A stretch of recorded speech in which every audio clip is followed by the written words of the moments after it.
They said it gently at first, like you soften a blow meant to break bone. They didn't use the word burden right away. They said things like tired, overwhelmed, stretched thin. They said it with careful faces and practiced concern, the kind that pretends to ache for you while quietly calculating what you cost. I remember sitting at my kitchen table, the same one I bought with overtime money decades earlier, listening to my own children explain my life back to me as if I hadn't lived it.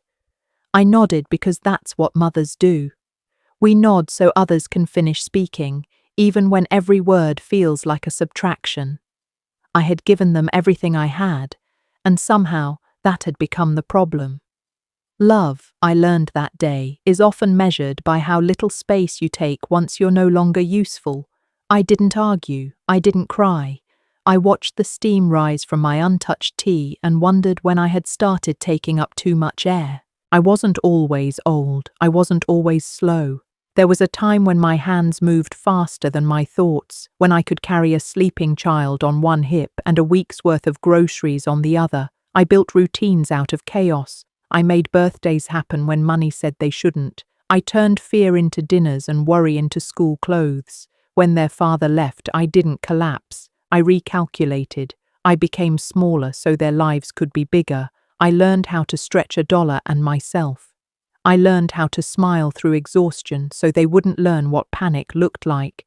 I learned how to be invisible when necessary and unbreakable when required. None of that shows up on medical charts or family discussions. Sacrifice rarely does. It only shows up later when someone decides it was too much. The first time they suggested help, I thought it meant support. That's what help is supposed to be. A hand on your back, not a weight on your chest. But help came with forms and whispers. Help came with side conversations that stopped when I entered rooms. They talked about me like I was already gone, like I couldn't hear my name being wrapped in concern and passed around like evidence. They said I forgot things. I said everyone forgets things. They said I repeated myself. I said stories are meant to be told more than once. What they meant was I was inconvenient. I took time. I asked questions. I needed patience, the one resource they had decided I no longer deserved. When you give your life to people, they expect gratitude to end when your usefulness does. I started noticing how often my opinions were skipped, decisions made before I was asked, appointments scheduled without my input. It was subtle, the way power shifts when age enters the room. You don't lose your voice all at once, it's taken in pieces. A suggestion ignored here, a correction brushed aside there, until one day you realize people aren't listening anymore, they're managing. That was the day my daughter said, maybe it's time we think about what's best for everyone. Everyone did not include me. Everyone was a word that erased. I wanted to remind her that I had once been everyone to her, that I had centered my entire existence around making sure she never felt like an afterthought. But mothers don't keep score out loud. We carry it quietly, even when it bends our backs. They said I was tired because I napped in the afternoons. I napped because my nights were long. Long with memory, long with pain, long with the kind of thoughts that arrive when the house finally stops asking things of you. They said I was slow because I walked carefully. I walked carefully because I had learned the cost of falling. They said I was a burden because they had built lives that didn't include space for reflection or gratitude. Fast lives don't know what to do with people who move deliberately. Instead of adjusting their pace, they labeled mine a problem. It was easier to call me a burden than to admit they had forgotten how to carry anything that didn't benefit them directly. The word hung in the air, unspoken but understood. Burden. Heavy. Unwanted. What hurt wasn't the logistics. It wasn't the conversations about houses or care or money. What hurt was the rewriting. The way my years of giving were reframed as poor planning. The way my endurance was called stubbornness. The way my presence was described as stress. They talked about my life like it was a cautionary tale instead of a foundation. When I reminded them of everything I had done, they said we're grateful, but that was the past. As if the past stops mattering the moment it becomes inconvenient. As if love expires. As if sacrifice has an expiration date stamped quietly where only children can see it. I realized then that memory is selective when it needs to justify cruelty. I went home that night alone. I sat in my chair and listened to the refrigerator hum, the sound that had once meant I had succeeded in keeping the lights on another month. I thought about how many times I had chosen them over myself without hesitation, how many versions of my life I had set aside because they needed something more. I didn't regret it. That surprised me. I wasn't angry yet. I was something colder, clearer. I understood that I was standing at the edge of a story they thought was ending. They believed I would shrink into the role they assigned me, accept less, need more, fade politely. They mistook my silence for surrender. They forgot that everything I am, I became by surviving without permission. That night, I made a decision quietly, the way I always had.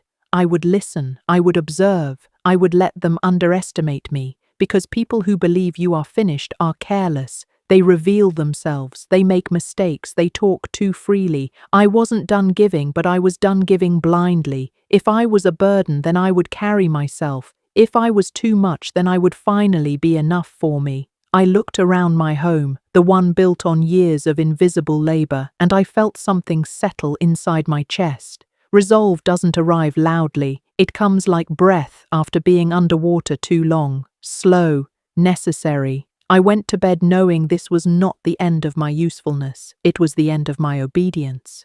The next weeks unfolded slowly, like a test of patience I hadn't signed up for, but somehow knew how to pass. They checked on me more often, not out of love, but oversight. Calls that felt like audits, visits that felt like inspections. They asked questions with answers already decided. Had I eaten? Had I taken my pills? Had I paid the bills on time? Each question carried an assumption, and each assumption chipped away at the version of me they preferred to remember. I answered calmly. Calm unnerves people who expect gratitude or resistance. I gave them neither. I watched how my son avoided my eyes when finances came up, how my daughter spoke louder when she wanted control, mistaking volume for authority. They were rehearsing a future where I existed only as a responsibility, not a person. I let them rehearse. They began suggesting solutions dressed up as kindness, downsizing, simplifying, letting go, words that sound reasonable until you realize they always point in one direction, away from choice, away from agency, toward containment. I noticed how often they used the word safe. Safe from what, I wondered? From risk or from inconvenience? From loneliness or from autonomy? Safety is a beautiful excuse when you want to remove someone's right to decide. I nodded again, the way I had learned to do when nodding bought time. Time was the one thing they assumed I no longer understood the value of. They were wrong. Time was something I had managed my entire life. I began to pay closer attention to bank statements, to documents I hadn't looked at in years because trust had made them unnecessary. Trust, I realized, is expensive when it's misplaced. I noticed small changes, a paperless setting activated without my consent, a signature that looked like mine but wasn't, a conversation with a banker that felt rehearsed on the other end. I didn't confront them. Confrontation alerts people, silence studies them. I remembered all the nights I stayed awake balancing ledgers and fears when they were young. Numbers have always told me the truth when people didn't, so I followed the numbers. They led me exactly where I feared. The day I understood what they were planning, I didn't cry. I cleaned my kitchen. I wiped counters I had wiped thousands of times before. Muscle memory is grounding when your mind needs to stay sharp. They thought I would panic. Panic makes people compliant. I felt anger instead, but anger shaped into focus. They wanted me smaller so they could step over me. They wanted to inherit without waiting for the end. That was the betrayal underneath all the soft language. They didn't want to help me live. They wanted to manage my exit. When I realized that, something inside me hardened into certainty. I would not be managed out of my own life. I made one phone call that afternoon. A woman I hadn't spoken to in years, but who knew me before motherhood softened my edges. She remembered the version of me who negotiated contracts and didn't apologize for asking questions. Her voice on the line steadied me. She listened without interrupting. When I finished, she said, "You're not imagining this. Those words matter more than people think. Gaslighting feeds on doubt." I felt my footing return. We talked about options, about laws I had never needed before because I believed decency was enough. Decency, I learned, is not a safeguard. Paper is. They continued their performance, brought meals, offered rides, smiled at neighbours, played the part of devoted children so well that I almost applauded. Almost. But I noticed how quickly they corrected me in public, how they positioned themselves between me and decisions. I noticed how they spoke about me instead of to me. I noticed how often they used the past tense when describing my capabilities. It was a quiet erasure, practiced and polite, the kind that makes you disappear without anyone noticing the moment you're gone. I kept notes, dates, statements, changes. I documented my own life like evidence because that's what it had become. At night I lay awake and thought about the word burden, how easily it had been placed on my shoulders by people who once rode there. I thought about how women like me are praised for selflessness until selflessness becomes inconvenient. Then it's reframed as dependence. I thought about how society celebrates caregiving until caregivers age out of usefulness. Then we're told to make ourselves easier to handle. I refused. I had spent my life making room for others. I would not apologize for occupying space at the end of it. The turning point came quietly. A letter in the mail I wasn't meant to open. A notice that confirmed everything. They had moved faster than I expected. Faster than they should have. Speed reveals guilt. I folded the paper carefully and placed it in my bag. That night, I slept deeply for the first time in weeks. Clarity does that. In the morning, I dressed deliberately. I chose clothes that made me feel solid. I looked in the mirror and met my own eyes. You are not finished, I told myself. You are just getting precise. When my daughter called that afternoon, her voice carried urgency wrapped in cheer. We need to talk, she said. I smiled into the phone. Yes, we do. I didn't raise my voice. I didn't accuse. I let her talk. And while she did, I understood something important. They believed the story was already written. They believed I would accept the role they assigned me. They believed age had made me pliable. They believed wrong.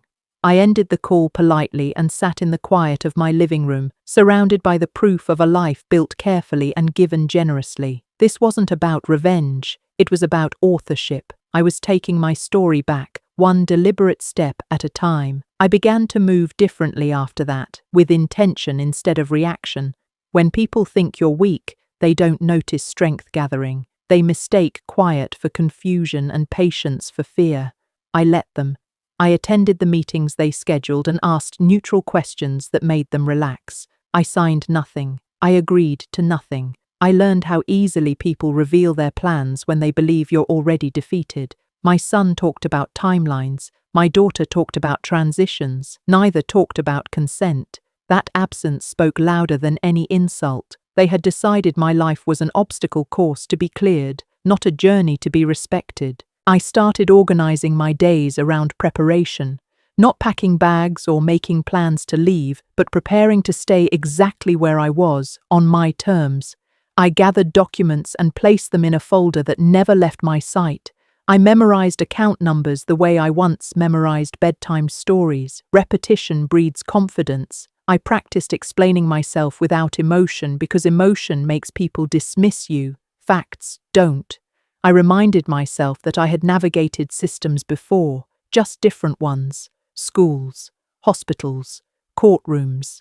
This was another system, colder perhaps, but no less navigable. The first real crack in their confidence came when I asked a simple question they hadn't anticipated. It was about a document they assumed I didn't understand. I watched their faces change when I pointed out an inconsistency, just a small one, a date that didn't align, a signature missing a middle initial. Details matter when you're trying to erase someone legally. They recovered quickly, but the moment lingered. I saw it in the way my daughter's smile tightened, in the way my son spoke faster, as if speed could outrun scrutiny. I went home that night and laughed softly to myself. Not because it was funny, but because it was empowering.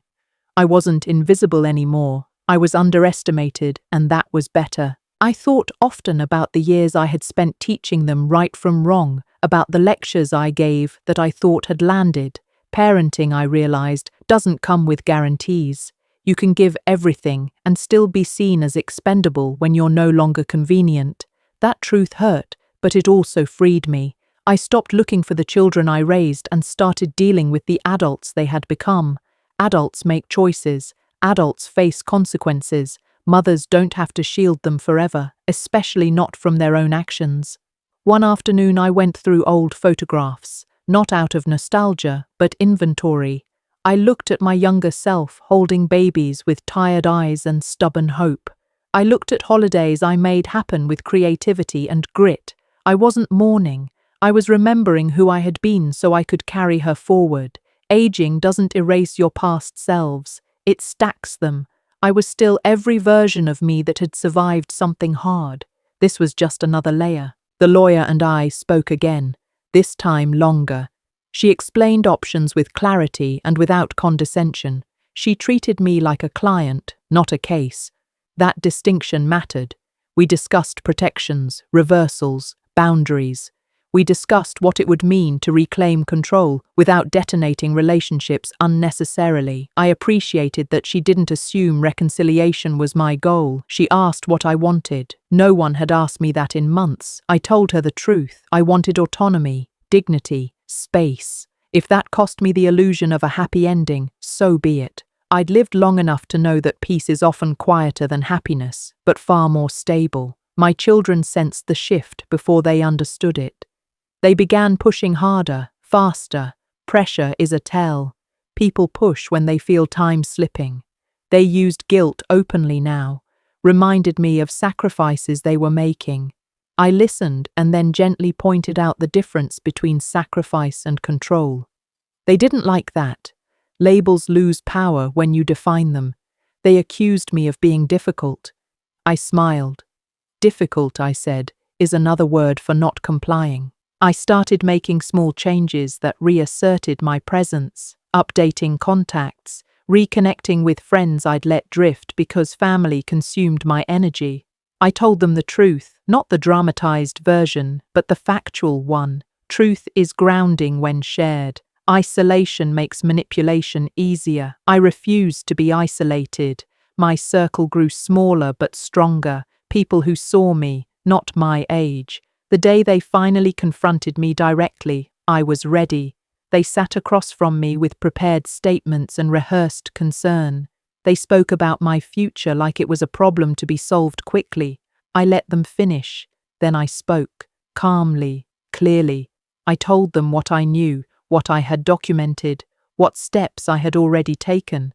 I didn't threaten, I informed. The silence that followed was heavy, stunned. Power shifts make noise on the inside. They accused me of betrayal. The irony didn't escape me. I reminded them that accountability feels like betrayal when you're used to control. I stood up, signaling the conversation was over. As they left, I felt something unfamiliar and welcome settle in my chest. Not triumph, alignment. My actions finally matched my worth. I closed the door behind them and leaned against it, breathing steadily. This was not the end of my relationship with my children, but it was the end of my role as their burden. After that conversation, everything slowed down, as if the world itself needed time to catch up to the shift that had occurred. They didn't call for several days, no check-ins, no thinly veiled concern. Silence can be loud when you're used to noise disguised as care. I welcomed it. In that quiet, I began rebuilding something I hadn't realized I'd lost. Trust in my own instincts. For too long, I had deferred to their certainty, assuming youth automatically meant clarity. But clarity isn't owned by age. It's earned through experience, and I had earned mine the hard way. I resumed routines I had abandoned. Morning walks, slow and steady, not because I was weak, but because I was deliberate. I noticed how neighbors greeted me differently when I stood taller. People respond to presence. I began taking up space again, not loudly, but unapologetically. I scheduled my own appointments. I handled my own finances. Each small act was a declaration. I exist. I decide. I matter. The first letter arrived a week later. polite, legal, a request framed as a concern. They wanted to revisit options. They wanted mediation. I smiled at the wording. It was amazing how quickly the language changed once resistance appeared. Burden had become partner. Liability had become discussion. I forwarded the letter to my lawyer and went about my day. Control feels urgent when it's slipping. I refused to match their urgency. I thought often about the phrase they used so easily.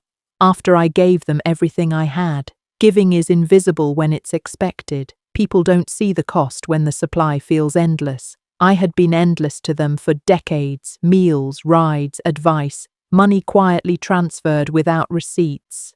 Emotional labor that never clocked out. When that well finally reached a level they could see, they panicked. Instead of asking how to refill it, they decided to cap it, seal it, label it a hazard. That was their failure, not mine. I began writing again, not notes this time, but reflections. Pages I never intended to show anyone.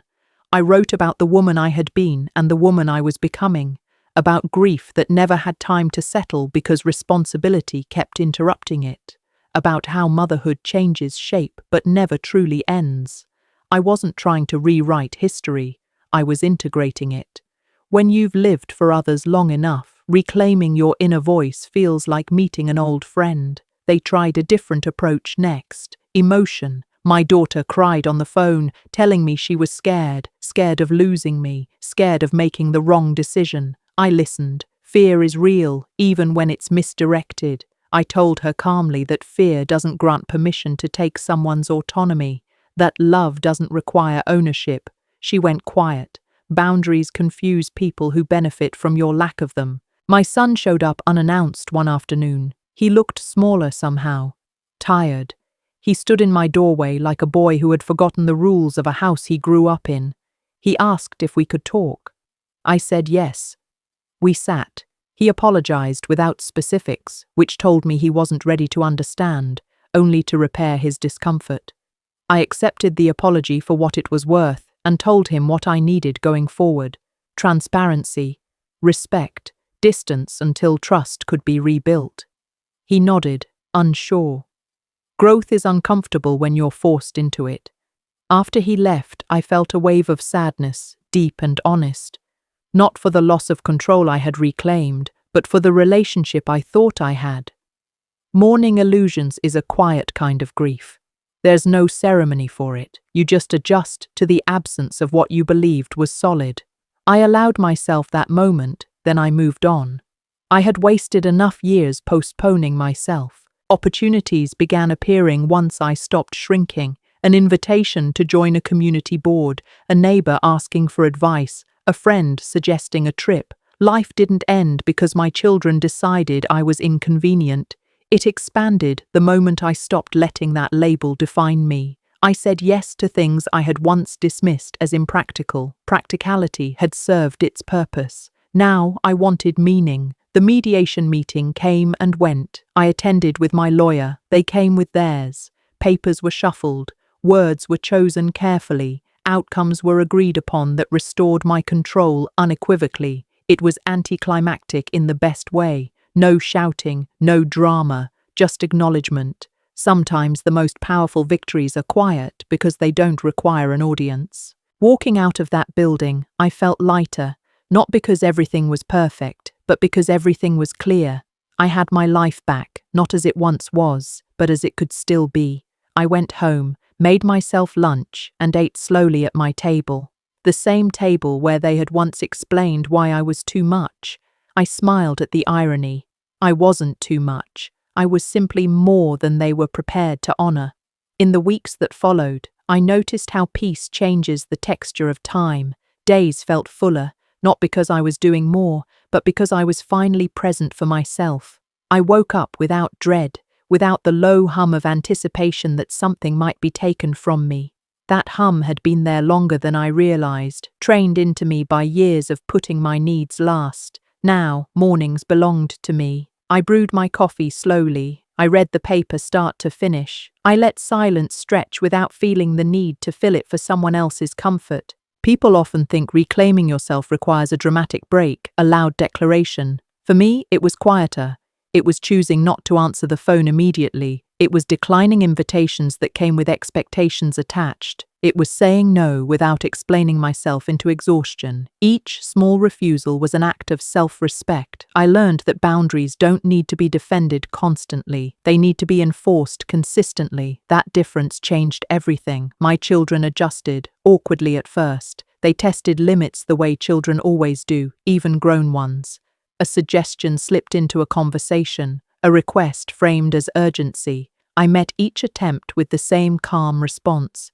This doesn't work for me. I could hear their frustration, but I could also hear something else beneath it. Respect, grudging and unfamiliar, but growing. People respect what they cannot move. I thought often about the version of myself they had labeled a burden. She had been tired, yes, slower, yes, but she had also been generous to the point of erasure. That generosity had fed a dynamic where my worth was measured by output. Once the output slowed, so did the regard. I didn't hate that woman. I honored her. She did what she needed to do to survive a different season, but I no longer needed to be her. I was allowed to evolve beyond endurance. One afternoon, I found myself cleaning out a closet I had avoided for years. Boxes of old paperwork, clothes I no longer wore, objects I had saved because someone might need them someday. That someday never came. I sorted through it all with intention. I kept what still held meaning. I released the rest. Letting go felt ceremonial, like shedding skins I had outgrown. Space appeared where clutter had been, both in my home and in my chest. A friend asked me if I felt lonely. It was an honest question, asked without pity. I considered it carefully before answering. Loneliness, I realized, isn't about being alone. It's about being unseen. I felt seen now, by myself most of all. That awareness filled rooms that had once echoed. I wasn't isolated, I was selective. There is power in choosing who gets access to you. My daughter invited me to dinner one evening, just the two of us. No agenda announced. I went, cautiously hopeful. The meal was simple, conversation polite. We avoided the past at first, circled it like something fragile. Eventually, she asked if I was angry. I told her the truth. Anger had passed. What remained was clarity. I explained that I loved her, but I would never again accept a version of love that required my diminishment. She listened, truly listened. Sometimes growth begins with discomfort that can't be avoided anymore. As I drove home that night, I felt a strange gratitude, not for the pain, but for the lesson it forced me to learn. I had spent my life teaching others how to treat me through what I tolerated. I was finally teaching something new. It felt like rewriting a rulebook I didn't realize I had authored. I began volunteering at a local center, working with women my age who were navigating similar fears. Some had been discarded outright. Others were living in quiet dread of becoming inconvenient. I didn't preach. I listened. I shared my story when it helped. Watching their shoulders relax as they realized they weren't alone was deeply satisfying. If my experience could spare someone else that shock of betrayal, then it hadn't been wasted. At home, I started a small garden, nothing ambitious, herbs, tomatoes, flowers that didn't require too much tending. Growth became a metaphor I interacted with daily. You water what you want to thrive. You prune what no longer serves. You accept that some things take time. Watching life push through soil reminded me that being labeled a burden doesn't stop you from blooming. It just reveals who expected you to wither. My son called less often now, but when he did, his tone was different. Careful, respectful. We talked about ordinary things, weather, work, the surface of life. I was okay with that. Depth can return later, if it's earned. I no longer chased closeness at the expense of myself. I trusted that whatever relationship remained would be one I could stand inside without folding. There were moments of sadness still. Healing isn't linear. Some nights, I remembered the years I gave freely and wondered how things might have been different if I had asked for more sooner. But regret didn't stay long. It didn't have a home in me anymore. I had chosen a different future, and that choice steadied me. I was no one's burden. I never had been. I was a woman who gave everything she had and finally decided to keep what was left for herself. That decision, more than any confrontation or document, changed the course of my life. The world has a way of testing your newfound peace. Sometimes the challenges come softly, almost politely. Other times they slam into you, unannounced, forcing you to defend the life you've begun to shape.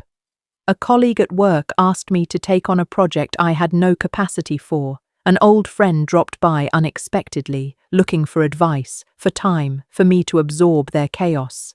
Each situation was a test, and each time I paused, assessed, and chose what I would allow into my life. Saying no became a muscle, growing stronger with each repetition. I noticed a shift in the way people approached me. Some withdrew, perhaps disappointed that I no longer bent to accommodate their needs. Others arrived with a new respect, curiosity, or even caution. There is an unspoken acknowledgement in people's eyes when they realize that you are no longer at their disposal. I learned to accept both responses. Neither dictated my value or my peace. The most surprising change came in my inner dialogue, where once my mind ran constant loops of self-justification. I should help, I must, I cannot refuse. There was now clarity. Decisions were made from presence rather than panic, from intention rather than obligation. I was learning a language of self-honoring that had been foreign for decades. Each choice reinforced a truth I had once doubted. I am enough, not because of what I give, but because of who I am. I began journaling, a habit I had abandoned long ago. At first, it was simple, recording events, noting my feelings. Soon, the pages became a mirror for my growth. I wrote letters I never sent, explored confrontations I had avoided, celebrated small victories. Writing helped me articulate boundaries I could then practice in real life. Words, I realized, are not just for communication, they are for claiming space. In those pages, I revisited my relationships. I examined patterns without accusation. I saw clearly how I had allowed myself to be diminished in the name of love or loyalty. Recognizing these patterns wasn't shameful, it was empowering. Each acknowledgement made me stronger. Awareness is the precursor to freedom. I no longer had to repeat cycles I understood so fully. I also discovered the quiet power of solitude. I took long walks, not for exercise, but for thought. I visited parks, sat on benches, watched seasons shift. The world moved with relentless energy, and I could observe it without needing to intervene. It was a form of meditation, a gentle reminder that life continues whether I engage or withdraw. I didn't feel guilty anymore for observing. I was part of the flow without being subsumed by it. Family dynamics remained complicated, but clarity helped. My children and I began to have conversations rooted in honesty rather than obligation. When I spoke, I no longer feared retaliation or rejection. When they spoke, I listened without internal debate about whether I should give more than I had. Mutual respect became the framework for interaction, though the structure was delicate and sometimes uneven. Patience, I realized, is as much for others as it is for yourself. New opportunities appeared where old ones had closed. Invitations to speak at gatherings, small but meaningful, reached me. People sought my perspective not as someone to sacrifice herself, but as someone who had endured and emerged. I realized that experience carries value, not simply knowledge, but the demonstration of resilience. That visibility was different.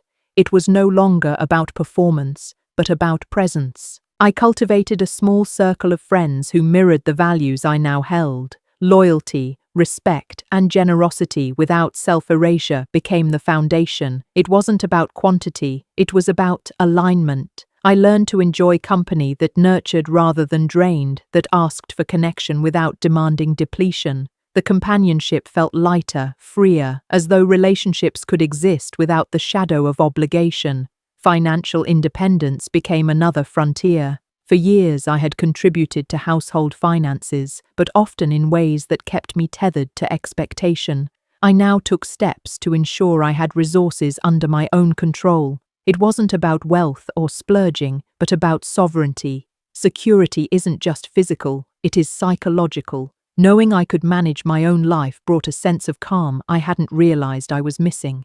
The reflections on past burdens shifted further. I stopped thinking in terms of what I had given and what had been taken. Instead, I thought about what I had learned and who I had become.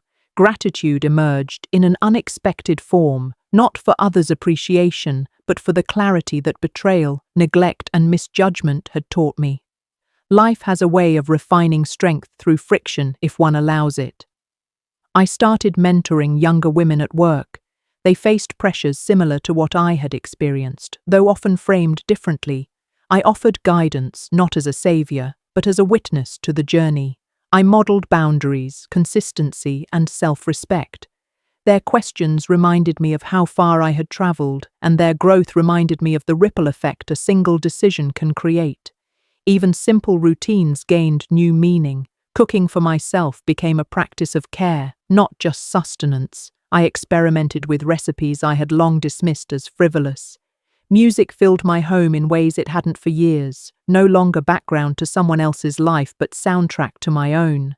Small pleasures accumulated, unnoticed by anyone else but profoundly affecting me. Joy became my own responsibility, not something borrowed or earned through service. Some days, nostalgia struck.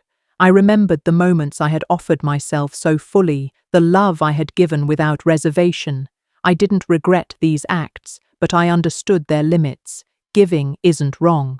Overgiving, when it leads to self-erasure, is the danger. Recognition of that boundary became liberating. I could still love, still care, without vanishing in the process. Healing, I realized, is not an endpoint but a continuum. Each choice to honor myself builds upon the last. Each refusal, each yes chosen with care, each silent moment of reflection strengthens the foundation. Life does not wait for perfection. It moves forward, demanding attention and granting insight in equal measure. Even when loneliness or doubt arrived, I met it with curiosity rather than fear. I asked, "What does this teach me?" rather than recoiling. Shadows no longer dictated my worth. They indicated where light could grow. Fear and love coexist, but I chose which one would guide my steps. I had crossed a threshold. The woman who was called a burden had transformed. She remained generous, compassionate, and giving, but on her own terms. She loved fiercely but knew the difference between nurturing others and sacrificing herself entirely. Freedom, I discovered, is the reward for courage, not dramatic gestures, but consistent commitment to oneself. The mornings became a ritual of intentionality. I rose not because obligations demanded it, but because I wanted to greet the day with purpose. Sunlight streamed through my windows, highlighting the dust motes that danced lazily in the air. Each particle seemed alive, reminding me that even the smallest, most overlooked elements of existence could hold beauty if observed closely. I poured tea into my favorite cup, the one with the faint crack I had never repaired, and felt a sense of permanence in imperfection. Life, after all, is rarely flawless, and peace is rarely sudden. It accumulates quietly in moments like these. In work, I found myself navigating conversations differently. Meetings that once left me drained now became exercises in strategy and self-respect. I listened carefully, spoke deliberately, and learned to assert my ideas without apology. When colleagues tried to push boundaries, I recognized the pattern early and addressed it calmly. There was a subtle power in predictability. People who had taken advantage of my indecision were met with clarity instead. I was no longer invisible, and I began to relish that visibility, not as a display of ego but as proof that boundaries could coexist with empathy. Travel became a new form of therapy. I took short trips to nearby towns, often alone, carrying only what I needed. Walking unfamiliar streets, listening to different accents, tasting foods I had never tried, awakened a curiosity I had long neglected. Each journey reinforced the truth that independence isn't isolation. Freedom is the ability to engage with the world on your own terms, to step out of comfort zones without fear, and to return richer in perspective. Even when I returned home, the effects lingered, a quiet confidence that the world was vast, but so was my capacity to navigate it. Conversations with family grew deeper, though not without friction. Old habits die slowly, and expectations linger like shadows. When my siblings expressed disappointment at my choices, I did not react defensively. I listened, acknowledged their feelings, and reaffirmed my own decisions. Love, I realized, doesn't require acquiescence. It can exist in tension, and sometimes it must. When I showed consistency and self-assurance, the initial resistance softened. Respect, I discovered, often follows clarity rather than pleading. Romantic relationships took on a new dimension as well. I no longer sought validation through self-sacrifice. I approached intimacy with honesty and mutual understanding, prioritizing connection without losing identity. Partners who valued control over collaboration naturally drifted away, leaving space for those who embraced equality. It was a subtle but profound lesson. Love thrives when neither party diminishes the other, and compromise is only meaningful when it doesn't erode core values. I understood that the depth of affection is measured by how freely it can be given, without fear of losing oneself. Community engagement became another channel for expression. I joined local initiatives that resonated with my interests, not out of obligation, but because they aligned with my values. Volunteering felt different now. It was a choice, not a duty. Each project offered an opportunity to contribute meaningfully while maintaining personal balance. I noticed the difference between those who demanded attention and those who inspired action quietly. True influence, I observed, doesn't shout. It guides, encourages, and allows space for growth. I also confronted lingering resentment. Anger toward those who had labeled me a burden bubbled occasionally, like uninvited visitors.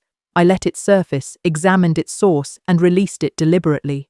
Forgiveness, I found, wasn't about excusing past behavior, but about reclaiming energy.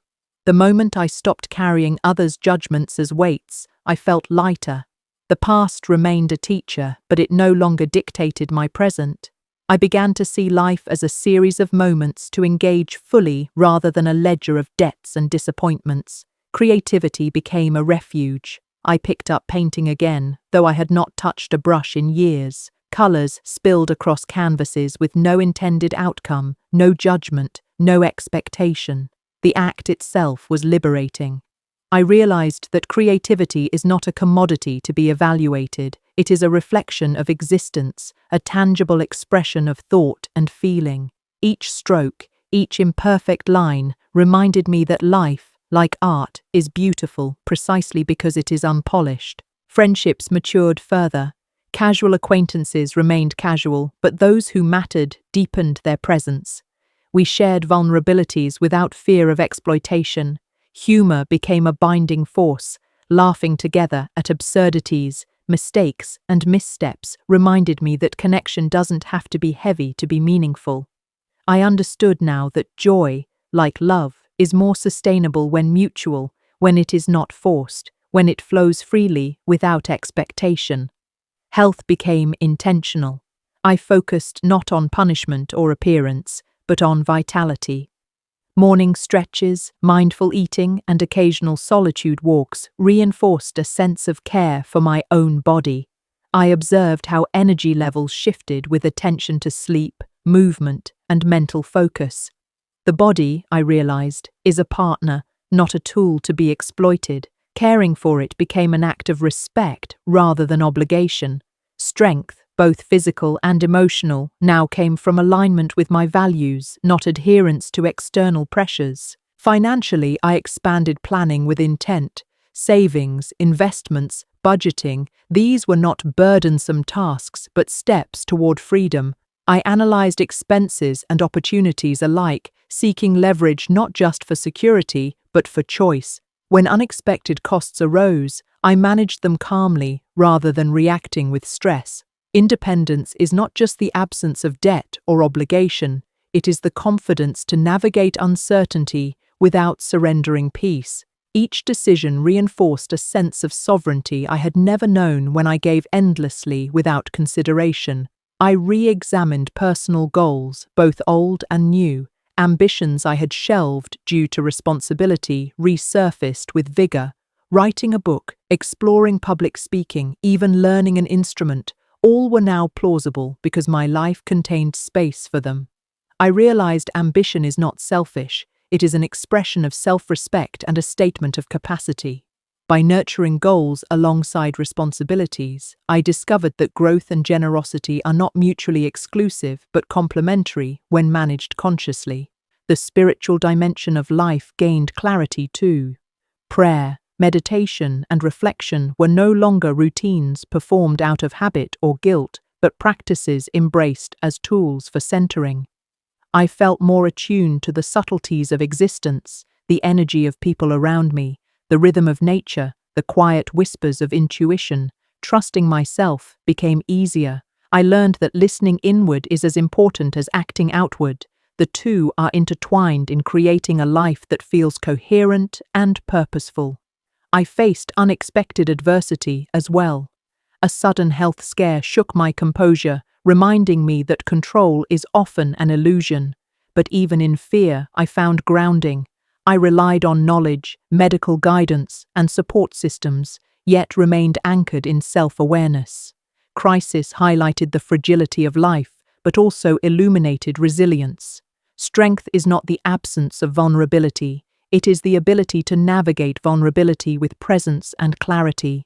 The rhythm of life had shifted into a cadence I barely recognized yet deeply cherished. I woke with purpose, yet allowed space for spontaneity. Tasks that once felt like chains now felt like instruments of choice. I began documenting my days, not as a ledger of achievements, but as a journal of awareness, capturing the minutiae that spoke of growth, resilience, and subtle joy. Every entry became a testament to the lessons learned, the boundaries honored, and the self-respect reclaimed. Writing, I realized, was more than expression. It was a mirror reflecting a life I had painstakingly rebuilt. Travel expanded my perspective even further. On a solo trip to a coastal town, I watched fishermen haul in nets at dawn. Their labor was grueling, yet there was a dignity in the rhythm of their work, a quiet pride in mastery. I walked the shorelines barefoot, letting waves lap at my ankles, and contemplated the ebb and flow of human relationships, the give and take, the tides of expectation and reciprocity. Nature had a way of teaching what people often struggled to impart: endurance, balance, patience, and the inevitability of change. I marveled at the ocean's persistence, a metaphor for resilience I now embodied. Conversations with old friends revealed contrasts I had once ignored. Some still expected me to sacrifice unquestioningly, while others celebrated the evolution they saw in me. I approached each interaction with discernment. When old patterns surfaced, I addressed them with gentle firmness. This clarity reshaped connections. Some deepened, enriched by mutual respect. Others faded, revealing that distance was a form of protection and growth, not abandonment. In every choice, I learned the subtle art of discerning energy, where it nourished, where it depleted, and acting accordingly. Mentorship became an unexpected avenue of fulfillment. Younger colleagues and acquaintances sought advice, guidance, or simply a listening ear. I discovered joy in offering insight without overextending myself, in providing frameworks rather than solutions. It was empowering to see others rise while I maintained boundaries, proving that generosity is not measured by exhaustion, but by wisdom applied with intent. The balance between giving and preserving oneself became a guiding principle, one I shared openly. I engaged more with my creative pursuits, blending painting with reflective writing. The brush and pen became partners in exploring identity, emotion, and memory. I experimented with textures, color contrasts, and abstract forms, each piece revealing hidden truths about my journey. Some works were chaotic, others precise. Some depicted isolation, others community. Every canvas, every page was a conversation with myself, a dialogue that encouraged insight, healing, and affirmation. The act of creating became both cathartic and clarifying, a testament to the interplay of discipline and freedom. Physical health intertwined more fully with mental resilience. Morning runs, yoga sessions, and mindful nutrition were no longer obligations but affirmations. I noticed how stamina influenced patience, how clarity of mind shaped interactions, how energy informed decisions. The body, once neglected under the weight of expectation and self-sacrifice, became an ally. Each step, each mindful breath, reinforced that respect for oneself translates into every sphere of life, from personal ambitions to interpersonal relationships. Romantic relationships took on a new paradigm of equity and emotional maturity. I no longer equated love with self-erasure. Instead, I practiced honest communication, mutual accountability, and shared vulnerability. Early misunderstandings tested my patience, but by adhering to authenticity, I cultivated intimacy that felt safe, reciprocal, and alive. Partners who resisted fairness naturally receded, and I welcomed those who resonated with my principles. I realized that love is not proof of worth. It is a mirror reflecting compatibility, respect, and shared growth. Family dynamics continued to evolve. Conversations with my parents, once tinged with guilt and pressure, became platforms for dialogue and understanding. I voiced boundaries calmly, articulated my perspective, and listened without defensiveness. Tensions persisted at times, but clarity replaced chaos. I noticed a subtle shift. Respect often followed consistency and conviction rather than compliance. The truth of self-determination became evident in the patience of those willing to understand and the distance from those who could not. Community involvement deepened in alignment with my values. Volunteering and local projects offered not just engagement, but meaning. I approached these opportunities selectively, understanding that authenticity requires discretion. I found that genuine contribution flourishes when aligned with principles rather than obligation. The satisfaction derived from fostering change or offering mentorship to others reinforced the connection between personal integrity and societal impact. Influence, I realized, is most potent when rooted in conviction rather than convenience. Financial independence strengthened further, underpinned by strategic planning and intentional choices. I explored investments, budgeting, and long-term goals not as chores but as exercises in autonomy. Emergencies no longer induced panic, preparation provided stability. Freedom, I observed, is not merely the absence of debt, but the presence of options and control. The intersection of discipline and foresight transformed monetary management from anxiety to empowerment, reinforcing the broader theme of self-sovereignty permeating all aspects of my life. Conflict resolution sharpened with experience. When disagreements arose, whether personal, professional, or communal, I approached them with calm analysis. I distinguished between productive confrontation and destructive criticism. In doing so, I preserved energy, maintained respect, and fostered constructive outcomes. Past patterns of over-accommodation or avoidance became obsolete. The power of measured response illuminated a path toward healthier interactions. Boundaries, I realized, are both shields and bridges, protecting integrity while allowing connection. Resilience emerged not as a reaction, but as a cultivated strength. Life continued to present challenges, health scares, sudden professional shifts, or emotional turbulence, yet each instance became a canvas for intentional response rather than reactive surrender. I leaned on habits, reflection, and community to navigate unpredictability, and in doing so, reinforced a principle I had only begun to understand. Strength is nurtured through preparation, awareness, and conscious action. Vulnerability, paradoxically, became a vector of empowerment, not weakness. Personal joy manifested in unexpected ways. Simple pleasures, a sunrise jog, a handwritten note, a shared laugh, took on disproportionate significance. I learned that fulfillment is not always dramatic or public. It is cumulative, subtle, and often overlooked. Gratitude for these moments became a daily practice, reminding me that life's richness often resides in the ordinary rather than the extraordinary. The act of noticing, of being present, amplified contentment beyond measure. Self-reflection deepened through meditation and mindful practices. I examined thought patterns, emotional triggers, and past decisions with curiosity rather than judgment. This introspection illuminated recurring themes, tendencies to overgive, to seek external validation, and to equate sacrifice with worth. Recognizing these patterns allowed me to reframe them constructively. I now acted from a place of choice rather than compulsion. from awareness rather than habit, creating space for personal growth while honoring commitments and connections. The culmination of all my experiences, reflections, and growth became a living tapestry, each thread interwoven with intention, resilience, and self-respect. I realized that life is rarely a straight path. It is more like a river that bends, splits, and swells unexpectedly. Yet, navigating it with awareness transforms uncertainty into opportunity. I approached each day with curiosity, embracing both the mundane and the extraordinary, understanding that each moment contributes to the architecture of a fulfilled life.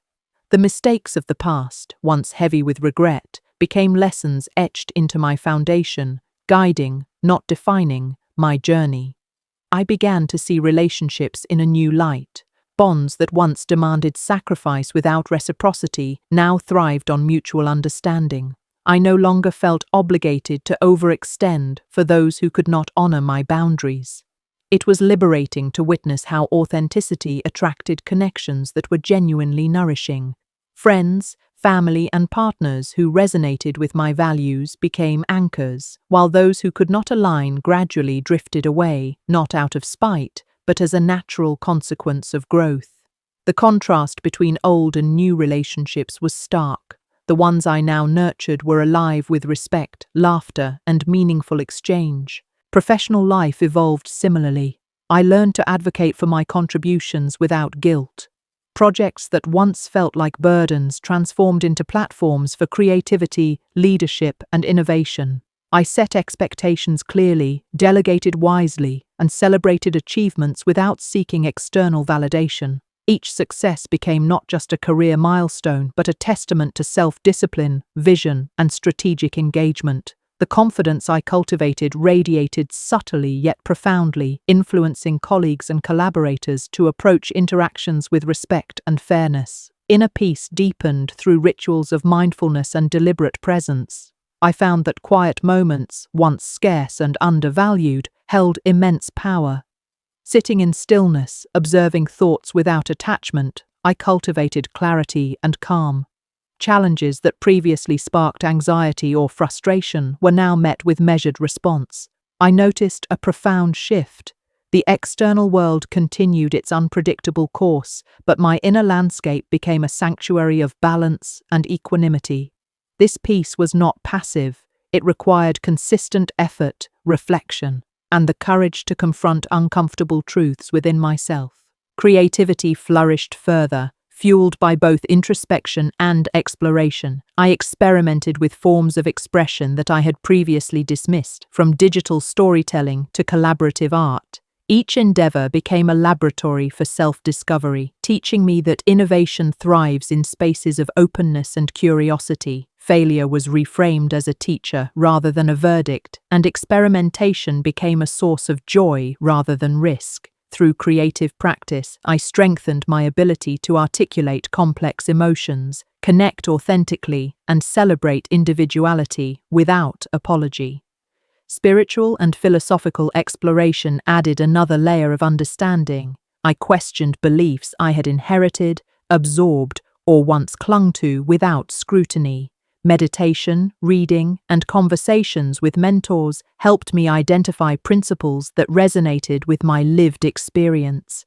I adopted perspectives that emphasized interconnectedness, compassion, and the transient nature of struggle. Recognizing impermanence did not breed nihilism. Instead, it highlighted the preciousness of each moment and the responsibility to engage fully, consciously, and ethically with the world around me. I also became acutely aware of the ripple effect of my choices. Every act of kindness, boundary setting, or decision rooted in integrity influenced not only my life but those around me. This awareness was both humbling and empowering. I realized that impact is rarely immediate or visible. It often unfolds subtly over time. With each mindful action, I contributed to a culture of respect, empathy, and accountability, small gestures compounding into meaningful change.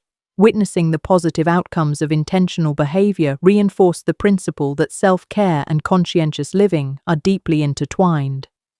Resilience continued to be tested, but each challenge reinforced my confidence. Health setbacks, sudden professional shifts, or interpersonal conflicts no longer incited panic or self-doubt. Instead, I approached them strategically, informed by past experiences and guided by my values. I recognized that vulnerability is not weakness. It is the raw material from which strength is forged. The ability to face adversity with composure, learn from it, and integrate insights into future actions became a defining characteristic of my existence. Life was no longer a series of burdens, but a series of opportunities to refine skill, character, and wisdom. The sense of self I now inhabited was profoundly liberating. I understood my worth independent of external approval, possessions, or accolades. Self-compassion, once elusive, became a consistent practice. I forgave past missteps and ceased measuring my value against the expectations of others. This clarity did not breed isolation. Rather, it allowed me to engage with the world authentically, generously, and courageously. Every decision, from daily routines to life-altering choices, was informed by intention, awareness, and alignment with personal principles. Looking back on the journey, the contrast was undeniable. The person who once gave endlessly, seeking validation and fearing rejection, had transformed into someone who gave thoughtfully, cherished autonomy, and maintained boundaries without guilt. The narrative had shifted from survival and appeasement to mastery and presence. The lessons learned, self-respect, discernment, resilience, and authentic connection were no longer abstract. They were lived realities, woven seamlessly into the fabric of my everyday life. Gratitude for the growth, acceptance of the past, and anticipation for the future coalesced into a sense of profound fulfillment. And so, I embraced a life where giving no longer meant loss, where love did not demand self-erasure, and where challenges were opportunities for refinement rather than tests of worth. Every relationship, every professional endeavor, every personal pursuit became a reflection of intentional living. I learned that the most powerful legacy is not measured in possessions, accolades, or the approval of others, but in the alignment of action with values, the cultivation of inner strength, and the capacity to navigate life with courage, wisdom, and grace. In the quiet moments when I reflect on the path traveled, I feel a deep sense of victory, not over others, but over the limitations and doubts that once constrained me. I am no longer defined by what I have given or by the judgment of those who failed to recognize it. I am defined by the life I have consciously created, the integrity with which I move through the world, and the balance I have achieved between generosity and self-preservation. This equilibrium is a living proof that liberation is not found in external validation, but in self-mastery, that worth is inherent, and that the human spirit, when nurtured and protected, is capable of profound resilience and boundless growth.